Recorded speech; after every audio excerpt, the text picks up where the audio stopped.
తెలంగాణకి సంబంధించిన industrial investment corporation TGIIC. ఓకేనా.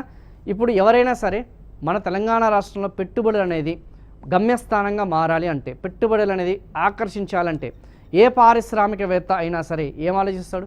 ఫస్ట్ నాకు అక్కడ ఆ యొక్క పొలిటికల్గా స్టేబుల్గా ఉందా లేదా, ఓకే, అక్కడ పొలిటికల్గా స్టేబుల్ అనేది రాజకీయంగా స్థిరమైన ప్రభుత్వం ఉందా లేదా అని ఫస్ట్ ఫోకస్ చేస్తారు.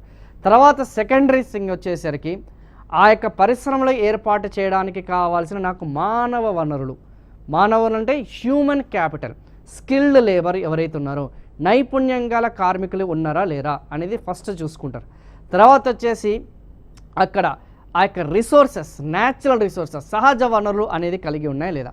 మూడోది వచ్చేసి గవర్నమెంట్ నుంచి మనకి సపోర్ట్ అనేది ఏ విధంగా ఉంది, ప్రభుత్వం నుంచి మనకి సహకారం అనేది ఏ విధంగా ఉంది.